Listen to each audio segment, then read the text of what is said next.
Bonjour à tous, j'espère que vous allez bien. Bienvenue pour ce webinaire intitulé Covid-19, quel avenir pour les espaces de travail et quelle place pour le télétravail.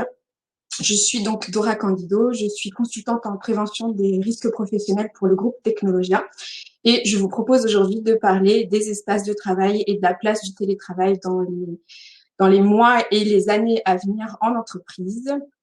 Je vous ai préparé un petit sondage si vous êtes d'accord.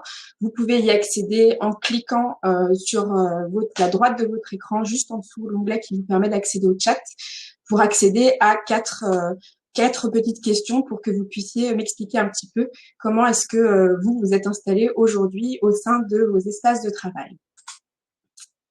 Donc, pour parler des espaces de travail de demain, je vous propose d'abord de pouvoir parler des espaces de travail tels qu'ils sont, tels qu'on les a connus jusqu'à présent. Comme je vous le disais en introduction, je suis ergonome. Je pense que c'est important que je vous explique en quoi consiste l'ergonomie avant d'aller plus loin, tout simplement puisque ma formation initiale va de fait imprégner ma vision et mon analyse des espaces de travail à venir. Donc l'ergonomie, c'est comprendre le travail pour le transformer. Il y a un livre qui s'appelle comme cela. Quand on parle d'ergonomie au travail, on parle donc de toutes les dimensions du travail et pas exclusivement le poste de travail. On parle aussi de l'organisation du travail et de tout ce qui va avec. L'ergonome, son travail, c'est donc d'adapter le travail à l'homme. Adapter le travail à l'homme, c'est également le quatrième principe général de prévention. Je vous l'ai remis en dessous. Et donc, pour adapter le travail à l'homme, il faut comprendre comment travaille l'homme et comment l'homme intervient et interagit finalement avec son environnement de travail. À partir de là, qu'est-ce qu'un bon espace de travail? En réalité, il n'y a pas de bonne ou de bons ou de mauvais espaces de travail. Il y a des espaces de travail qui vont être adaptés aux besoins des personnes qui l'occupent, tant par rapport à leur activité que par rapport à leur morphologie. Le bon espace de travail, c'est l'espace de travail qui va permettre de faciliter le travail et non pas ajouter des contraintes, ce qui implique pour pouvoir réaliser et avoir des espaces de travail adaptés à leurs utilisateurs, d'avoir un recueil de besoins préalable au choix des aménagements, ce qui implique par conséquent, lorsque vous réfléchissez aux espaces de travail, de savoir ce que vont faire les gens dans les espaces de travail avant de définir les aménagements, ce qui n'est pas toujours le cas quand on regarde les projets d'aménagement des entreprises. Parfois, on voit que les plans sont dessinés et ensuite, on va s'interroger sur ce que les personnes vont réaliser dans les espaces de travail. Simplement, pour recontextualiser également, le baromètre Actineo de 2019, donc Actineo, c'est un observatoire de la qualité de vie au travail qui veut mettre en avant les espaces de travail et leur impact sur le bien-être au travail. Et ce baromètre Actineo que je vais citer plusieurs fois, en 2019, indiquait que moins d'un quart des actifs estiment leur lieu de travail très bien adapté à leurs besoins. L'espace de travail, c'est important de le prendre en considération car ça a un impact sur la qualité de vie au travail.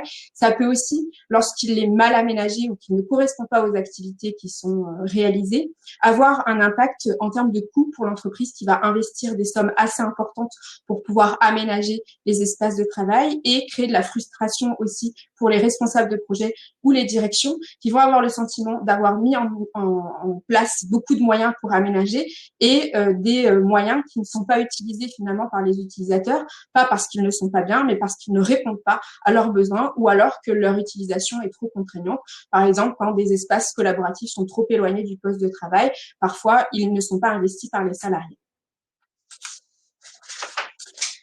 Avant d'aller plus loin, je vais me permettre de vous rappeler quelques petites définitions pour qu'on soit sûr de bien se comprendre au cours des 30 minutes qui vont suivre lorsqu'on va parler des espaces de travail. Donc, le bureau individuel, nous sommes d'accord, c'est un bureau qui est occupé par une personne. Le bureau collectif, selon l'INRS, c'est un bureau qui va être partagé par 2 à 5 personnes. Selon le baromètre Actineo, en 2019, cela concernait 33% des actifs. L'open space, donc c'est un espace ouvert. L'INRS préconise qu'il y ait 10 personnes maximum au sein de l'open space. On est d'accord qu'aujourd'hui, les open space qu'on connaît sont occupés par bien plus de 10 personnes. On est plutôt sur 20, parfois 30, parfois même 50 personnes. En 2019, selon Actineo, l'open space concernait 34% des actifs. Les espaces de coworking, ce sont des lieux de travail qui rassemblent des travailleurs indépendamment de leur statut et de leur rattachement à une entreprise. Ce sont donc des espaces qui vont être loués par les entreprises pour que leurs salariés puissent aller y travailler, soit parce qu'ils ne peuvent pas télétravailler à leur domicile pour X ou Y raison, soit tout simplement parce qu'ils ne souhaitent pas télétravailler chez eux. En revanche, l'espace de coworking est souvent plus proche du domicile du salarié. Ça permet de limiter les temps de trajet. Ça peut être également une entreprise multisite qui met à disposition de ses salariés des espaces de travail dans d'autres sites que leur site de rattachement. Le desk sharing ou le bureau partagé, c'est lorsqu'une entreprise met à disposition des salariés un poste de travail par personne, mais que les postes de travail ne sont pas attribués. Par conséquent, les salariés ont la possibilité de s'installer partout où ils veulent au sein des espaces de travail.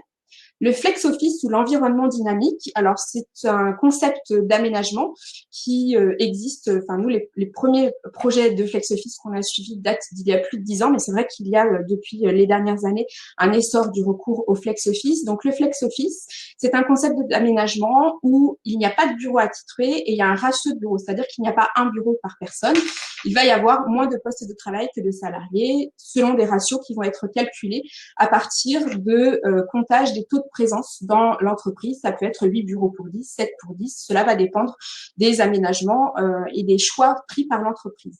Selon Actineo, cela représentait 14% des actifs en 2019. Il faut savoir qu'avec le concept de flex office, et c'est important que je vous le dise pour qu'on se comprenne bien aussi sur le temps qui va suivre, donc sur le flex office, lorsqu'on va parler de poste de travail, on va parler du poste de travail ergonomique qu'on a l'habitude de connaître avec le bureau, le siège, l'ordinateur, l'écran, etc. Lorsqu'on va parler de position de travail, on va parler de toutes les positions qui sont aux alentours du poste de travail, notamment les espaces collaboratifs, donc parfois les salles de réunion, mais ce n'est pas toujours compté comme des positions de travail, mais tous les espaces où on va pouvoir aller s'installer pour échanger au sein de l'entreprise et qui vont permettre d'absorber aussi, dans certains cas, les pics de présence, puisque dans les entreprises, parfois, par exemple, tous les services font leurs réunions le lundi, et donc il y a une augmentation du nombre de personnes qui sont présentes, ce qui ne permet pas et les ratios qui ont été calculés ne suffisent pas à accueillir tout le monde.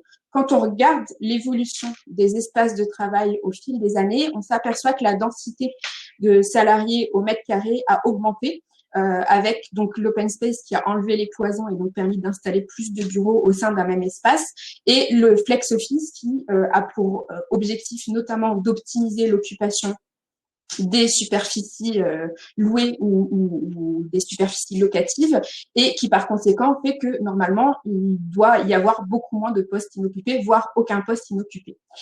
Le télétravail, on en parlera également. La définition qui est donnée par le Code du travail, c'est le télétravail désigne toute forme d'organisation du travail dans laquelle un travail qui aurait pu être exécuté dans les locaux de l'employeur, effectué par le salarié, hors de ces locaux, de façon volontaire. C'est important, ce terme volontaire est important, en utilisant les technologies d'information et de la communication.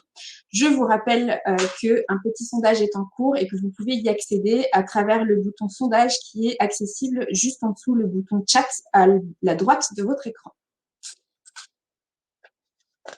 Donc, l'open space, je ne vais pas passer beaucoup de temps sur l'open space tout simplement parce que les avantages attendus et les inconvénients et risques liés à l'open space se retrouvent dans le concept de flex office, voire ils sont augmentés dans ce concept-là. Donc, pour qu'on ait un petit peu de temps pour pouvoir échanger à la fin de cette intervention, je ne vais pas passer beaucoup de temps sur l'open space. Vous aurez bien sûr de toute façon accès au support de présentation après le webinaire.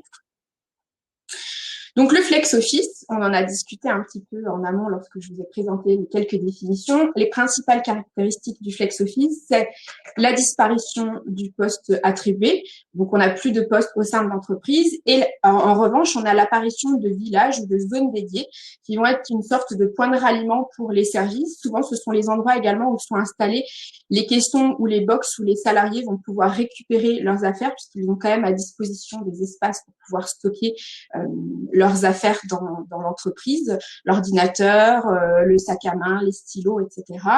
Et avec le concept de flex office, donc les gens vont pouvoir s'installer où ils le souhaitent, soit dans leur village ou leur zone dédiée, parfois même au sein des autres services. Et c'est un petit peu ça aussi le concept, c'est de se dire, aujourd'hui, je vais travailler avec des gens des ressources humaines, donc je vais pouvoir aller m'installer avec les gens des ressources humaines, ou à contrario, je vais plutôt être avec mon équipe. Donc, je vais rester avec mon équipe. L'inconvénient qui peut ressortir de cela, c'est que parfois, il y a des gens qui sont dans cette équipe qui veulent venir s'installer dans leur point de ralliement et qui n'ont pas de place puisqu'il y a des gens d'autres services qui sont venus s'installer avec à proximité de collègues. L'augmentation des technologies numériques, donc pour pouvoir être mobile et au sein de l'entreprise et au sein à l'extérieur de l'entreprise, souvent il y a une augmentation de la part du numérique avec le flex office, en particulier un recours accru voire exclusif à l'ordinateur portable pour permettre de se déplacer d'espace en espace, puisque avec le flex office, on morcelle, ou en tout cas on identifie des temps de travail, des moments où on se concentre, des moments où on discute, des moments où on fait des réunions, et à chaque moment, chaque activité correspond à un espace de travail, la cabine téléphonique pour pouvoir téléphoner, etc. Avec le flex office également apparaissent le clean desk et les règles de vie. Donc le clean desk, étant donné que ce n'est plus votre bureau, lorsque vous quittez votre espace de travail, le bureau ergonomique, il faut le laisser vide et donc récupérer toutes vos affaires, mais également faire un petit coup de ménage si vous aviez un mouchoir ou s'il y a des miettes, bien qu'il soit interdit de manger à son poste de travail. Voilà, il faut laisser le poste de travail comme vous l'avez trouvé pour pouvoir accueillir l'occupant suivant. Alors, les avantages attendus et mis en avant par les entreprises lorsqu'elles passent au flex office, c'est l'équité, puisque tout le monde a le même poste de travail, tout le monde est régi finalement par les mêmes règles. Ce concept est attractif pour les nouveaux talents. Alors, ça se discute. Il y a pas mal d'études qui sont sorties et qui ont été relayées par les journaux qui montrent que finalement, les nouveaux talents et les jeunes diplômés n'ont pas forcément une appétence particulière pour le concept de flex office, ni pour les open space. Les synergies et le travail d'équipe qui est facilité, puisque à partir du moment où on peut s'installer où on veut et où il y a plus d'espace collaboratif, on peut faciliter le travail d'équipe. L'espace de travail plus adapté aux nouveaux modes de travail, en particulier tous les modes de travail agiles. L'accès au télétravail qui est facilité, puisque souvent le télétravail est le pendant du flex office. L'augmentation des équipements numériques, la possibilité de changer de place au quotidien, l'optimisation de l'occupation des espaces, puisque l'idée, c'est effectivement, l'idée de base, c'est qu'on a vu que finalement, les espaces de travail n'étaient pas tous occupés, et par conséquent, il fallait que on pouvait réduire finalement le nombre de postes. L'autre avantage attendu, qui n'est pas toujours cité, c'est la réduction des coûts qui va avec la réduction du nombre de postes, puisqu'on peut réduire les superficies occupées. Les inconvénients du flex office, donc c'est le risque d'homogénéisation des postes de travail.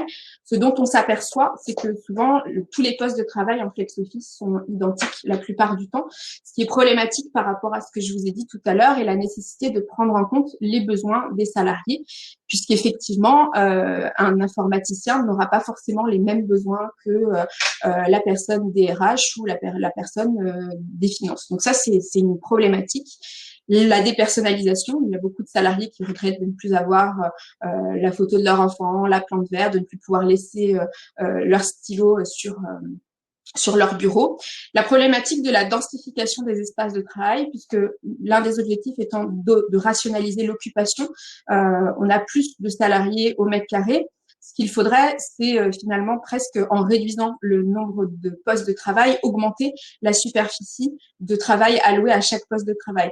Pourquoi est-ce que cela serait pertinent? Tout simplement parce que la problématique des open space principale et principalement décriée, ce sont les nuisances sonores. Et il y a deux moyens dans les espaces de travail de réduire les nuisances sonores.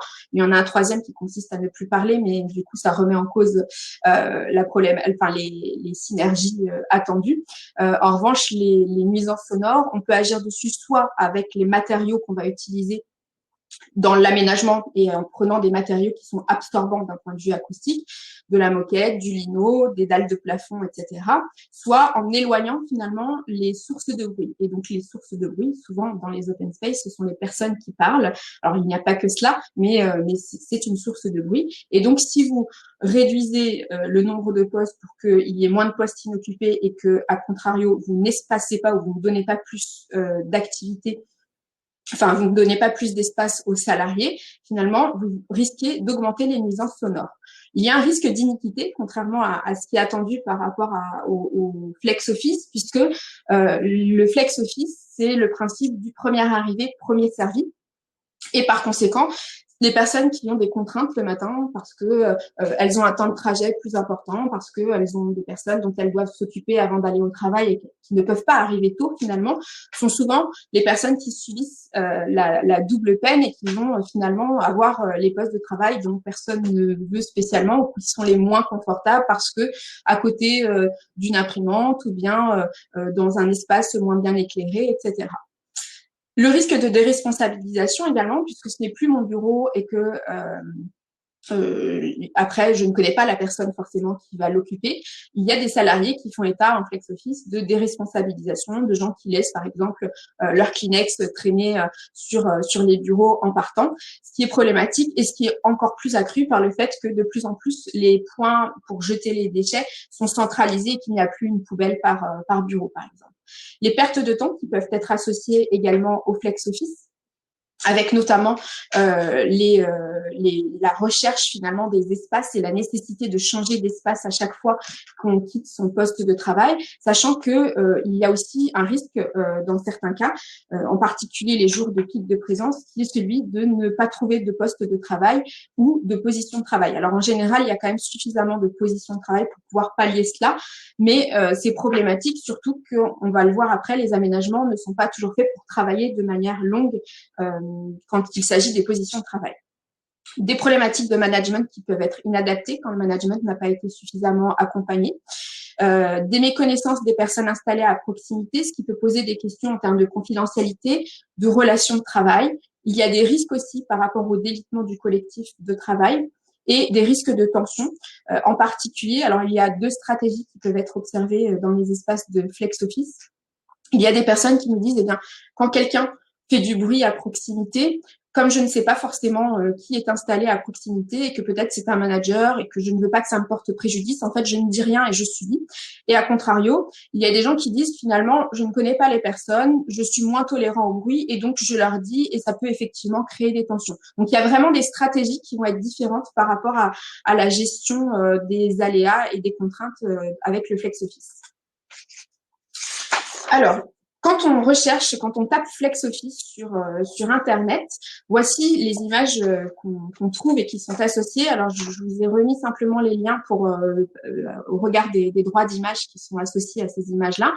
Ce dont on s'aperçoit, c'est qu'il y a une sorte de perméabilité entre le mobilier qu'on trouve habituellement plutôt dans les maisons qui vient s'installer dans les entreprises et on s'aperçoit également qu'il y a une perméabilité entre les espaces qui sont habituellement identifiés comme des espaces de détente et de repos et les espaces de travail. Je m'explique. Donc on a là sur ces photos-là donc des sièges à bascule qui peuvent accessoirement également être à l'origine d'accidents. On a des canapés. Là on retrouve également des sièges à bascule. On a du mobilier qui va être du mobilier bas, des espaces qui vont être ouverts, qui vont être mis à disposition pour pouvoir échanger, mais qui posent quand même la problématique de la confidentialité.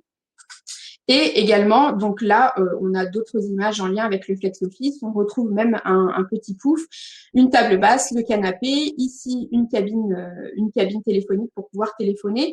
Ce qui pose problème également par rapport à ces espaces de travail, c'est que longtemps, dans les entreprises, et toujours d'ailleurs, il y a des postes de travail qui sont ergonomiques, qui permettent aux salariés de régler correctement son poste de travail pour éviter les postures contraignantes et le développement des troubles musculo-squelettiques.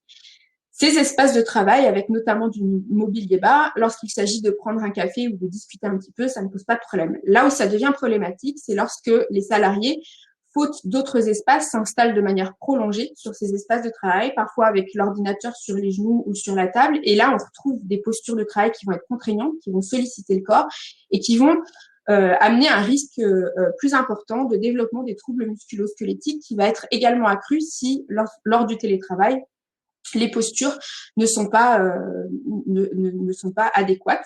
D'autant plus que ce que je vous disais tout à l'heure également par rapport à la perméabilité entre les espaces de travail et les espaces de repos, de plus en plus les entreprises, encore une fois pour optimiser l'occupation des espaces de travail, vont par exemple aménager les cafétérias ou les restaurants d'entreprise de manière à ce que les salariés puissent également utiliser ces espaces pour échanger. La difficulté, c'est que par exemple aujourd'hui, on a des salariés qui nous disent que finalement, moi, lorsque je vais prendre mon café et qu'il y a des gens qui sont en train de travailler, j'ai l'impression de gêner. Donc, je prends mon café et je retourne à mon poste de travail. Donc, on voit bien la problématique. Il n'y a plus vraiment, en tout cas dans certaines entreprises, il y a un risque de ne plus avoir d'espace pour souffler. A contrario, lorsqu'on regarde les espaces de travail, les postes de travail ergonomiques, alors je ne vous cache pas que j'ai eu beaucoup de mal à trouver des images telles que celle-ci pour pouvoir illustrer le poste de travail ergonomique. Quand on regarde dans l'autre sens, rarement on voit chez les salariés des postes de travail aménagés comme ceci, avec un bureau, un caisson, un siège complètement réglable, etc. Donc le personnel s'invite beaucoup au travail, le travail s'invite à la maison, mais pas forcément l'espace ou les aménagements qui vont avec. Quand on parle de télétravail, alors je vais surtout parler de télétravail à domicile, mais par exemple, lorsque vous êtes en coworking, à partir du moment où vous n'êtes pas dans les locaux employeurs, on parle aussi de télétravail. Donc le télétravail, c'est souvent le pendant du flex office, puisque pour partager finalement pour partager finalement les espaces de travail et avoir des ratios d'occupation, il faut qu'à certains moments, les salariés ne soient pas présents au travail, soit parce qu'ils sont en déplacement, soit au contraire parce qu'ils sont en télétravail, du coup. Donc, les avantages attendus du télétravail, c'est bien évidemment l'amélioration de la qualité de vie au travail avec le temps de transport, la fatigue, le stress, l'équilibre vie personnelle, vie professionnelle, la réduction des interruptions de tâches, puisqu'on est à la maison, la concentration et la confidentialité. Alors, la confidentialité, on parle plutôt de la confidentialité des conversations au téléphone notamment, puisque on peut se poser la question de savoir si le salarié a le droit de prendre des documents qui sont confidentiels et de les transporter dans les transports en commun, par exemple, quel risque il y a par rapport à cela. Le télétravail permet également d'avoir un maintien dans l'emploi dans certaines situations, notamment dans le cas de certaines problématiques de santé. On le voit là également pendant la crise sanitaire pour les personnes à risque. Et la réduction de coûts pour les entreprises et l'attractivité, c'est aussi une source d'attractivité pour l'entreprise. Les inconvénients et les risques associés au télétravail, l'un des plus identifiés et identifiables, c'est le risque d'isolement et de délitement du collectif, puisque on est chez soi et par conséquent, il est important de bien accompagner les salariés et de pouvoir également former le management pour éviter justement ce risque d'isolement. Ça peut, dans certains cas, être source de ralentissement de la carrière. Les salariés qui sont en télétravail, qui sont moins présents, qui voient moins leur hiérarchie physiquement, ont pu faire ce constat-là, à voir si dans les mois et les années à venir, ce sera également le cas, puisque le télétravail risque de fait de se développer. Ça peut aussi avoir un impact sur le partage de connaissances et le limiter, puisqu'on est moins au bureau et on voit bien le compagnonnage qu'il peut y avoir dans les espaces de travail. Le management qui peut être inadapté, en particulier les personnes qui ont l'habitude d'avoir leurs équipes en permanence à proximité d'elles. Il faut qu'elles s'adaptent et qu'elles soient accompagnées pour pouvoir faire d'une part du management à distance et faire confiance aussi aux équipes qui ne sont pas toujours à proximité.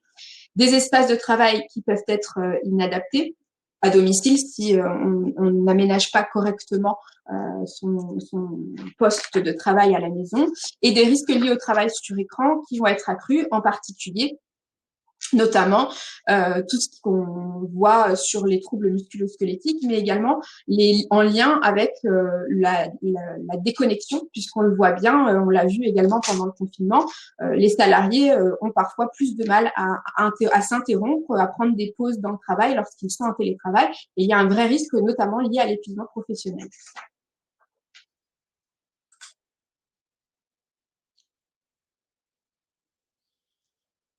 Alors, Concernant le Covid-19, alors je ne vais pas passer trop de temps dessus parce que je pense qu'on en a beaucoup parlé. Je vous ai rappelé les modes de transmission. Ce qui va nous intéresser pour les espaces de travail, c'est notamment le contact indirect avec les objets ou les surfaces contaminées et la problématique de l'air. Les gestes barrières, je ne vais pas non plus vous les rappeler, je pense qu'on en a suffisamment parlé. En revanche, quand on parle des espaces de travail, le geste barrière qui va le plus nous intéresser, c'est la nécessité de devoir respecter une distance d'au moins 1 mètre avec les autres. Le risque sanitaire lié à la Covid-19 et à d'éventuelles autres pandémies pose la question de la qualité de l'air en entreprise, qui est souvent sous-estimée par les entreprises, mais également sous-estimée en France tout court, puisqu'en France, le Code du travail prévoit qu'il faut un renouvellement d'air de 25 mètres cubes par heure et par occupant dans les espaces de travail, alors que l'Europe préconise plutôt un renouvellement d'air à 50 mètres cubes par heure et par occupant. Donc, on voit bien que déjà, rien que la réglementation française est bien en deçà, des préconisations de l'Europe. On va s'interroger aussi sur l'investissement des espaces extérieurs pour travailler. On l'a vu, alors plutôt pendant les beaux jours, mais il y a des personnes qui ont investi ces espaces-là.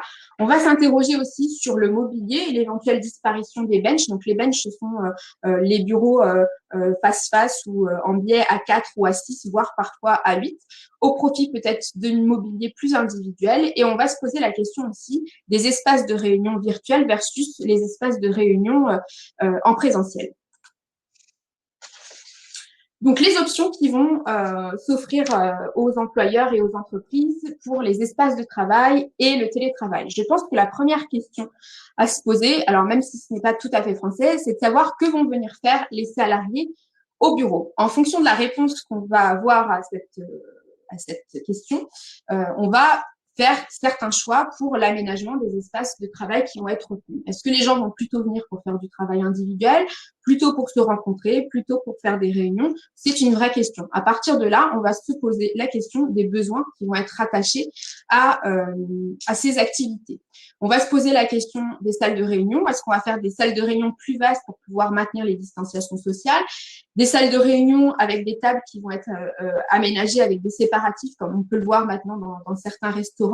Est-ce qu'on va plutôt faire des réunions en virtuel, comme ça a été le cas pendant tout le premier confinement et comme c'est également le cas maintenant qu'on est de nouveau confiné? Ou est-ce qu'on va avoir des modalités mixtes de réunion avec des personnes en présentiel et des personnes à distance, sachant que si on est tous dans la salle de réunion et qu'il faut porter le masque, va se poser la question de est-ce qu'on s'entend bien finalement avec ce masque. A contrario, si on est à la maison, on n'est pas ensemble et c'est vrai que c'est pas tout à fait la même chose à distance. On va se poser la question également du maintien des immeubles de bureaux versus plutôt des petits espaces et de multiples bureaux en télétravail. Se posera également la question des espaces communs. Est-ce que ça va être des espaces qui vont être réinvestis parce que justement, on va plutôt venir au travail pour voir les collègues et pour apprendre et être dans l'interaction, ou au contraire des espaces qui vont être interdits. Alors interdit, c'est peut-être un peu fort, mais où on sera simplement en passage, en transit, puisque a priori, ce sont des espaces où il y a un risque de contamination. Pour les espaces avec les bureaux individuels ou collectifs, l'enjeu, ça va être notamment de limiter le brassage des différentes populations et de garder les distanciations sociales. Pour les espaces en open space, on va se poser plusieurs questions. Est-ce que on va revenir à un bureau individuel généralisé? On pourrait se poser cette question-là. Est-ce qu'on va garder les mêmes aménagements mais diminuer le taux d'occupation des espaces existants? C'est ce qui a été fait notamment juste après le confinement, où des entreprises ont dit aux salariés, vous pouvez venir dans l'entreprise, en revanche, on a 100 postes, vous ne pouvez occuper que 50 postes et du coup, il faut organiser une rotation. Est-ce qu'on va augmenter les séparatifs entre les postes de travail et revenir à des aménagements comme on l'a connu, notamment, on le voyait bien dans les films américains avec les espèces de boîtes où les salariés s'installaient, ça faisait des petits espaces personnels au sein d'open space. Est-ce que il va y avoir un passage en flex office pour optimiser l'occupation des espaces et réduire les coûts immobiliers? C'est une vraie question. Ce n'est pas naturellement la solution vers laquelle on irait quand on pense aux risques sanitaires. En revanche, C'est une possibilité qu'il ne faut pas exclure et qui aujourd'hui est plutôt envisagée d'ailleurs par les entreprises, puisque finalement, on s'aperçoit que le télétravail, ça fonctionne plutôt bien, qu'on n'a pas forcément besoin de venir au travail pour travailler et du coup, plus les gens sont en télétravail et il y a beaucoup d'entreprises soit qui étaient déjà en télétravail, qui augmentent le nombre de jours de télétravail, soit qui n'y étaient pas et qui sont en train de négocier des accords ou des chartes pour passer en télétravail. Et du coup, la question des postes inoccupés devient prégnante et le passage en flex office devient une option et implique également de du coup céder, rendre des espaces de travail, voire des étages complets de l'entreprise. Bien évidemment, dans tous les cas, il faudra multiplier les opérations de désinfection et limiter le brassage des salariés. Pour les entreprises qui sont en flex office, c'est un peu la même logique que pour les espaces en open space. Est-ce qu'on va revenir à un poste de travail attribué par salarié? C'est une possibilité, mais ça implique qu'il faut trouver des surfaces supplémentaires. Est-ce qu'on va au contraire augmenter le ratio de flex office et réduire encore le nombre de postes? Donc là, on revient à la logique de plus de télétravail, moins de gens dans les entreprises et donc moins d'espace occupé. Est-ce qu'on va conserver les mêmes aménagements mais adapter les règles d'utilisation? Ça a été fait notamment juste après le confinement puisqu'il y a du mobilier qui, avec le flex office, est inadapté, ne permet pas d'assurer les distanciations sociales, notamment, par exemple, les espaces en face à face où on peut faire des réunions à deux. Et il y a des entreprises qui ont banni l'utilisation de ces espaces-là pendant le post-confinement. Et également, donc toujours multiplier les opérations de désinfection et limiter le brassage des salariés, en particulier pour les aménagements en flex office où il faut partager les espaces. Il va falloir des règles très strictes si on reste sur ces aménagements-là pour pouvoir assurer de limiter la transmission du risque sanitaire. Se pose finalement la question de la disparition des immeubles de bureaux. Des entreprises pourraient très bien faire le choix de finalement de plus avoir d'immeubles de bureaux, si ce n'est peut-être simplement garder le siège social et mettre des salariés en 100% télétravail en organisant des moments de rencontre avec les salariés. Donc, le télétravail, vous l'aurez compris, risque de prendre une place de plus en plus importante au sein des entreprises. C'est déjà le cas aujourd'hui en particulier puisque ce télétravail est imposé par le gouvernement. La limitation des déplacements, puisqu'il y a de moins en moins de déplacements. Pendant le confinement, on s'est aperçu qu'il y a des choses qu'on faisait où on se déplaçait à travers la France, voire à travers le monde, qui peuvent être faites à distance. Ça induit une présence accrue de ces populations-là qui sont habituellement absentes, ce qui augmente le taux de présence. Donc, de fait, il y a une nécessité de retrouver un équilibre. S'il y a plus de salariés qui sont présents dans les effectifs, dans les locaux, il faut de fait avoir une contrepartie et donc peut-être augmenter le télétravail pour pouvoir installer tout le monde, puisque du coup, les ratios qui avaient été calculés ne sont plus les bons. Le télétravail va donc prendre une place centrale dans l'organisation du travail futur. Sa mise en place, c'est important de l'accompagner et de la suivre pour pouvoir adapter et mettre en place toutes les mesures de prévention pour éviter les risques en lien avec le télétravail. Alors, on parlait du volontariat.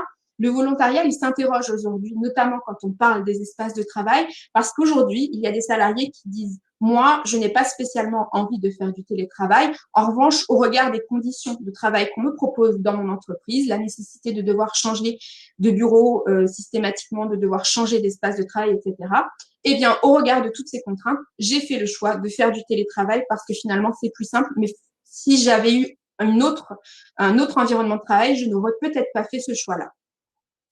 Est-ce qu'il va y avoir une augmentation du recours aux espaces de coworking, notamment pour les salariés qui ne veulent pas télétravailler, mais qui, de fait, n'ont pas forcément la possibilité ou ne souhaitent pas ou souhaitent réduire leur temps de trajet, par exemple. Il va falloir définir le nombre de jours d'absence et ou le nombre de jours de présence, parce que si on définit le nombre de jours d'absence, il faut néanmoins garder en tête qu'à un moment donné, c'est quand même important pour le lien social notamment de se retrouver dans l'entreprise. Donc, est-ce qu'il faudrait peut-être pas plutôt définir des jours où on se retrouve dans l'entreprise, accompagner les salariés, tant par la mise à disposition des équipements que les formations, notamment aux outils associés, l'accompagnement du management, on en a déjà parlé, et la mise en place des mesures de prévention associées, en particulier pour limiter les risques, notamment les risques d'isolement. Pour conclure, vous l'aurez compris, les réflexions sur les espaces de travail et le télétravail doivent être menées de front, car elles s'imbriquent. Si par exemple vous décidez de mettre en place du flex office dans votre entreprise et que vous avez fait vos calculs de taux de présence à partir de 3 jours d'absence et que finalement le télétravail c'est 2 jours d'absence, vous risquez d'avoir un problème et d'avoir une surpopulation dans vos locaux. Donc effectivement, il faut prendre en considération ces deux réflexions et les faire de manière concomitante. Les choix relatifs aux espaces de travail de demain et à l'organisation qui y sera associée, vous l'aurez compris, devront permettre de faire face aux risques sanitaires, prendre en compte la question de la qualité de l'air, c'est le moment ou jamais de prendre en compte ce sujet-là et de le prendre à bras le corps. On ne voit pas forcément ce sujet-là. En revanche, on le sent bien quand on est en salle de réunion, qu'on commence à avoir mal à la tête, les yeux qui piquent, etc. Le renouvellement d'air n'est pas assuré correctement. Ces choix devront également permettre aux salariés de travailler et par conséquent répondre à leurs besoins individuels et métiers. Donc j'en reviens à la nécessité de recueillir les besoins des salariés, prendre en compte la contrainte financière des entreprises, elle est là, elle existe. Et si je peux me permettre de conclure, et après on va regarder les résultats du sondage, les espaces de demain, ce sera la réflexion et l'aboutissement de la réflexion, ce sera la nécessité de trouver le meilleur compromis entre tout ce qu'on vient de se dire, pardon, pour pouvoir travailler dans de bonnes conditions et surtout mettre en place les mesures de prévention nécessaires en cas de risque par rapport à ce qu'on vient de se dire. Alors, je vous propose de regarder les résultats du sondage.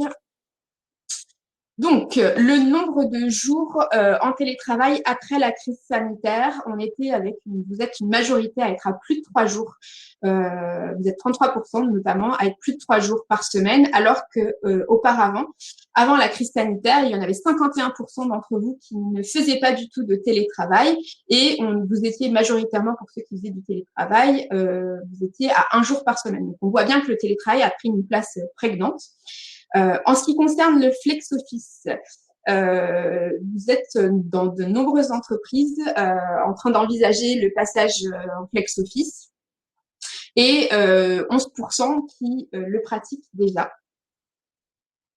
En tout cas, certains salariés de l'entreprise le pratiquent déjà. Donc, on voit là aussi ce qu'on disait tout à l'heure. Finalement, c'est pas forcément l'option vers laquelle on va aller le plus directement par rapport à la crise sanitaire. En revanche, c'est une option qui aujourd'hui semble être identifiée. Et lorsqu'on regarde comment aujourd'hui vous êtes installés, il y en a 37% d'entre vous qui sont en bureau individuel, 13% qui sont en open space de plus de 15 personnes, 18% entre 5 et 15, et le bureau partagé, donc jusqu'à 5 personnes, vous êtes 25%. Donc majoritairement, finalement, vous êtes plutôt en bureau individuel. Voilà.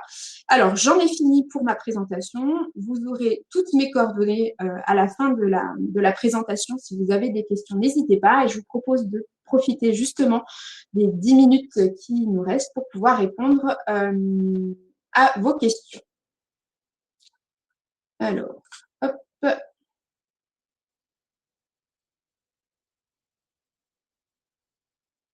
Alors, est-ce que l'employeur peut obliger les salariés à télétravailler de leur domicile?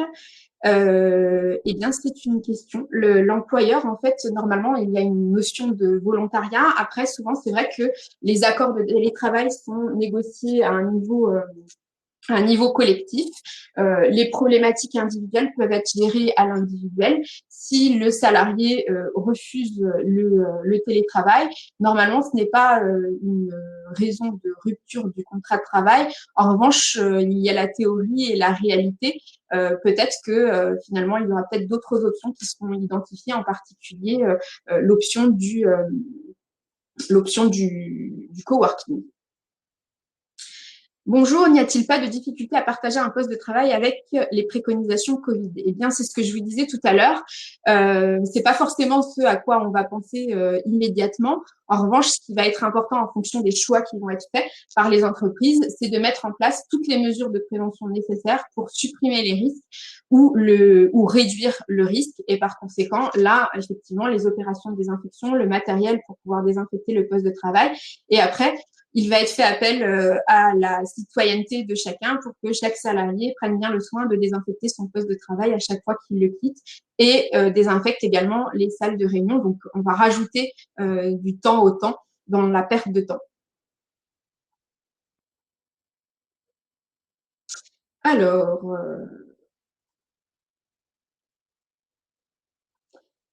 comment recréer du lien en travaillant à distance, pause café distanciel, vidéo systématique. Alors le lien, la question du lien à distance, un vrai lien, enfin une vraie question. Il y a eu beaucoup de choses et de choses qui se sont mises en place avec le premier confinement.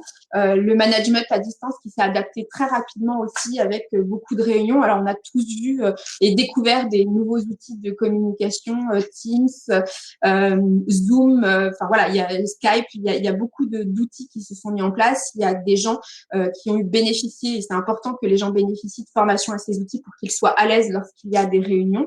Bien évidemment, après, le lien qui va se mettre en place à distance, il y a des entreprises où il y a des groupes WhatsApp qui ont été créés également en fonction des équipes. Il y a des cafés virtuels qui se sont mis en place. Il y a tout un tas de choses en fait qui peuvent être mises en place pour créer du lien. Mais effectivement, c'est pas pareil que dans l'entreprise. On va pas à la machine à café, on n'est pas en train de parler et puis d'un coup il y a quelqu'un qui nous interpelle. L'avantage, c'est qu'il y a moins d'interruption de tâches.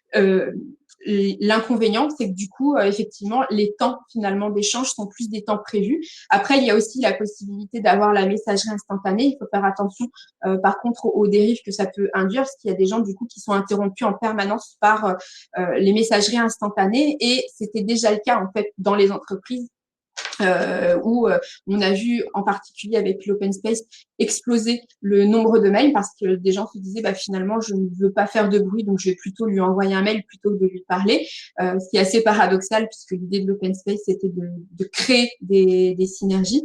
Donc voilà, il y a des choses qui peuvent être mises en place et c'est important de le réfléchir avec les salariés aussi, puisque les salariés ont plein de bonnes idées par rapport à cela. Et il y a des choses aussi qui sont mises en place de manière informelle et qui peuvent être partagées, notamment dans le cadre du partage des bonnes pratiques. Après, va se poser la question de, a priori, on va peut-être pas rester en télétravail à 100% toute notre vie.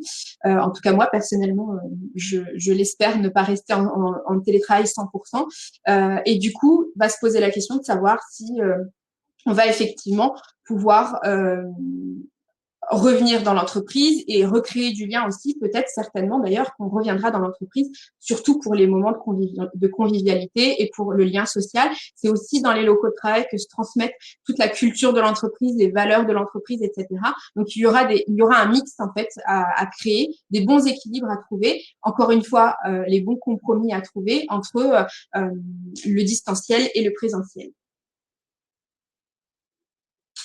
Dans les avantages du télétravail, vous n'évoquez pas l'accroissement de la productivité, déni ou oubli. Alors c'est un oubli, c'est vrai que en particulier pendant la période de confinement, il y a beaucoup de gens qui, d'ailleurs, ont frôlé le burn-out. Il y a de fait, dans les avantages du télétravail, l'accroissement de la productivité. Alors, j'en ai pas parlé en tant que tel. En revanche, le fait d'avoir moins d'interruptions de tâches, ça a un impact sur, de fait, la productivité. Le fait de pouvoir mieux se concentrer, ça favorise également la performance des salariés. Et après, on le voit bien, en économisant du temps de trajet, souvent, les salariés, on le voit, sont présents plus tôt au travail et terminent plus tard.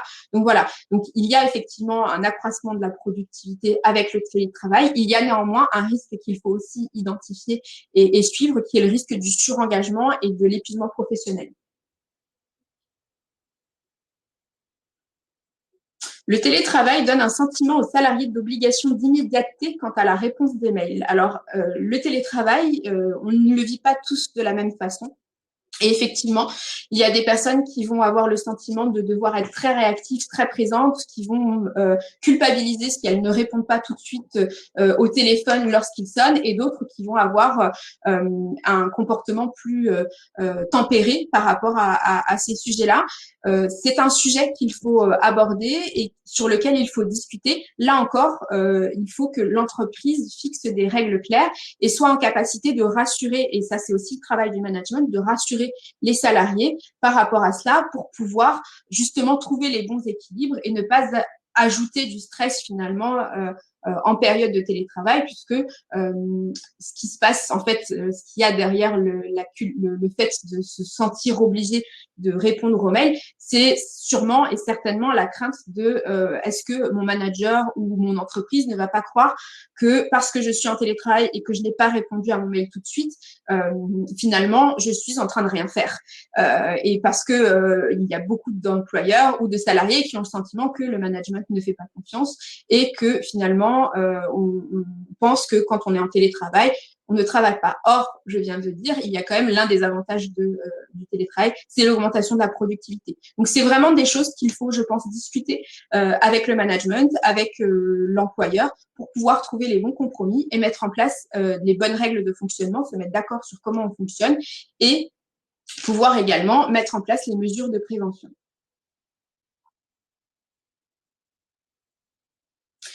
Vous pensez vraiment qu'un appartement est prévu pour devenir un espace de travail? Quelle est la frontière entre vie privée et vie professionnelle dans un espace contraint?